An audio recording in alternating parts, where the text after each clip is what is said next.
Sometimes, less is more. Less bike can mean more convenience. Enter the MacWheel LNE 16, a compact, simple electric bike designed for an easy urban commute. But does it make up for with capability what it lacks in size and features? We'll take a look next on Now Let's Review. The first thing you will notice when looking at the MacWheel is the size. This is a small bike, measuring 51 by 21 by 40 inches, but it does weigh just under 40 pounds, making it a bit heavy for its size. That having been said, you wouldn't want to carry it up more than a flight or two of stairs, but it can easily fit into an average elevator without crowding the other occupants. The frame of the MacWheel is made of aluminum, and it feels fairly sturdy and well built. The center tube design does increase the weight, but it gives the bike a unique look, aided by the black and orange color scheme. The 16-inch wheels are fitted with tires that are definitely meant for road use only, although the bike will make it down a hard-packed dirt path with no problems. The MacWheel has no brake light, but has reflectors on the wheels and a headlight in the front that you turn on by holding the Pedal Assist Plus button. Although adjustable in height, the seat is hard and not exceptionally comfortable, which is definitely a problem considering this bike has no traveling suspension.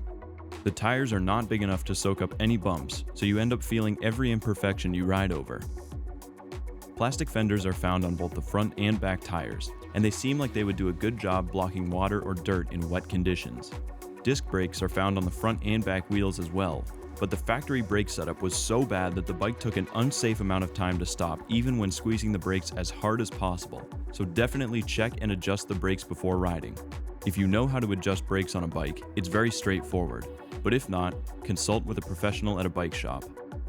Additional features include a bell and a display that shows battery level and pedal assist mode. The power button and pedal assist up and down buttons are also found on the display. On the right handlebar is the half throttle for motor-only riding, as well as a button that turns on and off the throttle. This button can be a bit confusing at first, as you may not be receiving any motor feedback when twisting the throttle, simply because the button was turned off without realizing it. The motor itself is a 250-watt hub motor on the rear wheel, fed by a 7.5 amp-hour, 36-volt lithium-ion battery. MacWheel claims a range of 18.5 miles of motor-only riding and a range of 30 to 37 miles of pedal assist riding. These numbers seem a bit on the generous side, but I honestly can't imagine riding this bike anywhere close to that far in one trip, as it quickly becomes uncomfortable on anything other than perfectly smooth roads. As far as the actual riding experience with this bike, it really isn't anything out of the ordinary. The bike only has one gear, so its speed is rather limited. Motor-only riding can carry the bike up to 15.5 miles per hour, and going faster than that by pedaling would be a difficult task. The single gear setup is fine for flat roads and paths, but you will likely need the aid of pedal assist to make it up steep hills. The pedal assist has 5 modes of intensity, but is really only smooth in modes 1 and 2. In the higher levels of pedal assist, the engagement is very abrupt and jerky, and it makes it unpleasant to use. Because the bike is easy to pedal on its own, I personally only use the pedal assist on level 1 or 2 to get up a few hills that I didn't want to pedal up entirely on my own. I found myself using the throttle much more than the pedal assist. The throttle engagement is fairly smooth and linear, so it's easy to control. I would recommend leaving the pedal assist in mode 5 if you're going to use the throttle, as that mode has the highest top speed and the best power delivery. The small size of the MacWheel becomes even more obvious when riding. I'm only 5'9", and even to me this bike felt too small and wouldn't be comfortable for any lengthy ride. This having been said, this bike would be much better suited for kids or shorter adults. For riding around town, through a city, or down a bike path, the MacWheel would do a perfectly fine job of getting you where you need to go.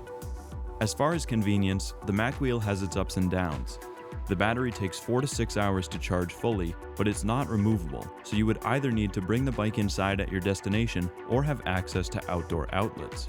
The handlebar stem folds down along the side of the bike very easily, which allows it to fit into most average-sized cars with little to no problem. The folding combined with the overall small size of the bike make this a very convenient form of transportation if you need to bring it inside at your destination or store it away inside when not being used. The MacWheel is listed on Amazon for $500 and can be found on the MacWheel website for the same price. A little more refinement in the smoothness of the pedal assist would be nice, but other than that, this bike really delivers for a product in the $500 price range. The MacWheel LNE 16 is a perfectly fine bike. As long as you aren't planning on taking it off-roading and plan your routes and charging times accordingly, the bike will get you where you need to go and would make a great urban commuter. Thank you for watching this review video of the MacWheel LNE 16.